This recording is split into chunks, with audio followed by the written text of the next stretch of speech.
अस्सलामुअलैकुम वरहमतुल्लाहि वबरकातुहू। सारे हीरा ग्रुप मेंबरान को जावेद खान का सलाम पहुँचे। ज़्यादा कुछ तो बोलने को रहा नहीं भाई, काफ़ी दिनों के बाद मैं आप लोगों के सामने हाजिर हुआ हूँ। बस अपना मसला जहाँ तक के है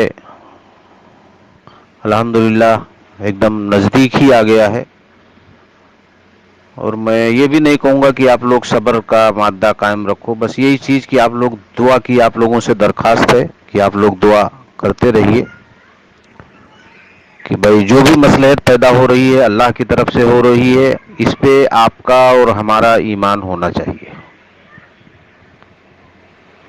क्योंकि ये लॉकडाउन बढ़ गया, इसकी वजह से थोड़े मसले मसाइल और खड़े हो गए, ना कि अब तक अपना कुछ आगे काम बढ़ा होता और कुछ अपने आगे रिजल्ट भी होता। मेरा ये ऑडियो कलीम शेख चाचा के लिए है। मैं उनसे मुखातिब होना चाहता हूँ, कलीम चाचा, कि ठीक है आपका पैसा लगा हुआ है, अल्हम्दुलिल्लाह हम उसको मानते हैं कि आपका पैसा लगा हुआ है, आपका हक है बोलने का,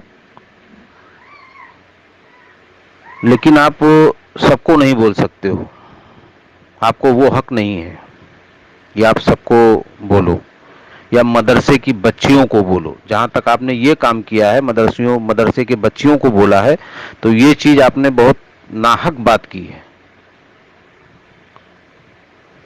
ठीक है आपका पैसा लगा हुआ है, जो कि आपने कुछ रकम ले भी लिए हो,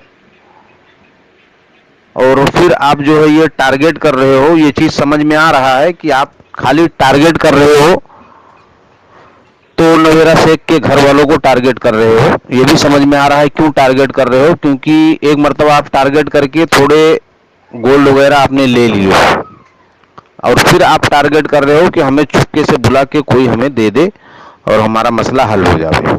ये चीज़ आपकी पॉलिसी समझ में आ रही है कि आप क्या करना चाहते हो। ठीक है आप इस्माइल भाई को टारगेट करो, अजीज भाई को टारगेट करो, लेकिन जहाँ तक सवाल उठ रहा है भाई मदरसे की बच्चियों का, ये चीज़ आपने बहुत बदतमीजी से ये चीज़ पेश किया है, जो कि उसमें मेरी भतीजी भी पढ़ती है।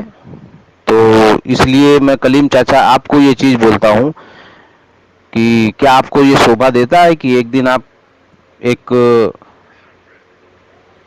दीन के तालिबे इल्म को आप गाली गलौज दो, आप उन्हें बेसिया तक बना दिए हो कि रात में क्या होता है, रात में कहाँ तक जागते हैं, कैसे जगाते हैं, और उसके बाद में दूसरे दिन आपका वीडियो आता है तो उसमें आप दुआ मांगना शुरू कर देते हो, अल्लाह से माफ़ी मांगते हो। अरे अल्लाह की फिटकार है तुम पर, अल्लाह की लानत है तुम पर, तुम ऐसे ही मर जाओगे। लेकिन शायद तुम्हारी दुआ भी कबूल नहीं होगी कलीम चाचा। अब जो है ना तुम्हारी दुआ भी कबूल नहीं होगी, क्योंकि तुम उस लायक नहीं हो, तुम अल्लाह को धोखा दे रहे हो। तुम खुद अपने जबान पे कायल नहीं हो, एक मरतबा बोलते हो अब वीडियो नहीं बनाऊंगा, अब वीडियो नहीं बनाऊंगा, अब ये नहीं करूंगा, अब वो नहीं करूंगा, हमने छोड़ दिया अल्लाह के ऊपर, अल्लाह तवक्कल तो अल्लाह, और उसके बाद में फिर तुम झूठ बोल के फिर आ जाते हो वीडियो पे। तो ये चीज लानत होगी आपके ऊपर अल्लाह की। और जो इन्वेस्टर मासूम परेशान हैं, बद्दुआ सुन रहे हैं, जिनके घर की बच्चियां हैं, बच्चे हैं, वो सुन रहे हैं, उनको कितनी तकलीफ होती होगी भाई। हमारी उसमें भतीजी पढ़ रही है, हमारे भाई की लड़की पढ़ रही है, आप इस तरीके से बोल रहे हो कि रातों में उनको जगाया जा रहा है, उनको ये किया जा रहा है, नऊज बिल्ला, क्योंकि उस मदरसे के अंदर कोई गैर इंसान की एंट्री ही नहीं है। खाली एक पेरेंट्स जाएगा जिसका नाम वहां पे लिखा होगा, वही पेरेंट्स उसके अंदर जा सकता है, दूसरे की एंट्री नहीं है।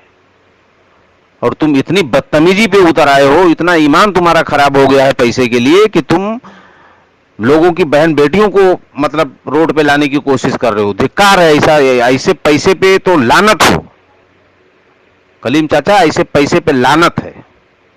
अगर हमारा ईमान खा रहा है, हमारा जमीर मतलब खत्म हो रहा है उसके ऊपर, पैसे के ऊपर, तो लानत है ऐसे पैसे पे, जिस तरीके से आप हरबा अख्तियार कर लिए हो। कब्र में पैर लटके हुए हैं और इतना तुम इस तरीके से अल्फाज निकाल रहे हो जबान से। तू बीच का है, बीच का, ना तू इधर का है ना उधर का है। बीच का कौन होता है तेरे को मालूम है। तू जो है ना, जो कर रहा है, ये तू खाली टारगेट कर रहा है। अजीज भाई को टारगेट कर रहा है, इस्माइल शेख को टारगेट कर रहा है, उनके घर वालों को टारगेट कर रहा है। ये तेरी जो नेतागिरी, तू अपना जो दिमाग लगा रहा है ना, ये अल्लाह ताला कभी सक्सेस नहीं होने देंगे।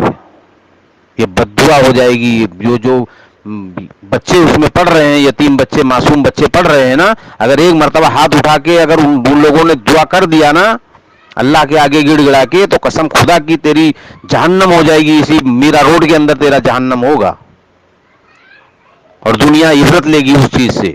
हीरा गोल्ड के जितने लोग हैं सब उससे इबरत लेंगे।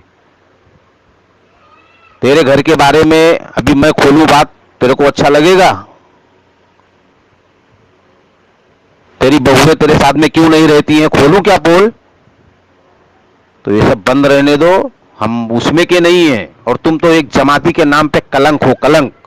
तुम जैसे लोग जमातियों को मतलब बदनाम करते हैं।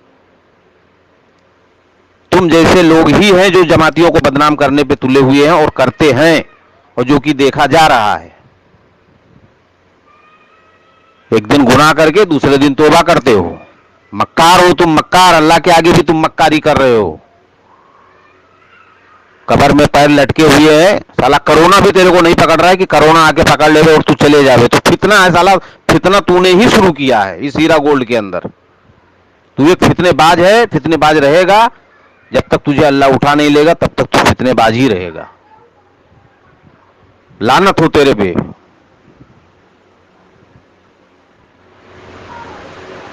अल्लाह को डर।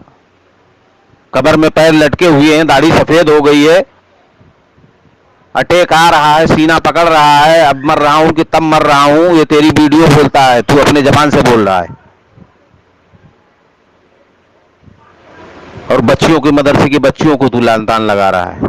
अरे पहले अपना घर देख, फिर दूसरे के ऊपर उंगली उठा। एक उंगली उठाने के दूसरे की तरफ उठती तो है, लेकिन 3 उंगली अपने तरफ इशारा करती है। कभी भी ये एहसास कर लेना, तू तो बुढ़ा हो गया, तेरे को अक्ल होनी चाहिए। बंबई में पैदा हुआ है, बंबई में सब कुछ हुआ है, हर चीज तेरे को नहीं मालूम है। तो दीनदार बनता है इतना बड़ा।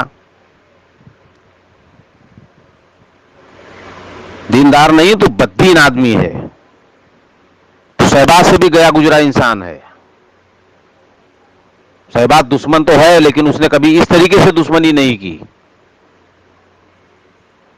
तो लिहाजा आगे के लिए कलीम शेख, ये चीज आप अपनी जबान को जो है लगाम रखना, नहीं बदजबानी पे हम भी आ जाएंगे ना तो ठीक नहीं होगा। चलो भाइयों, ऑडियो लंबा हो रहा है। अस्सलाम वालेकुम व रहमतुल्लाहि व बरकातुहू। भाई कुछ हमसे बदकलामी हुई है, अगर किसी इन्वेस्टर को बुरा लगा हो तो मैं माफ़ी चाहता हूं, लेकिन हमारी उसमें भतीजी पड़ती है, इसके वजह से मेरे को ये चीज़ बोलना पड़ा। चलो, अस्सलाम वालेकुम व रहमतुल्लाहि व बरकातुहू।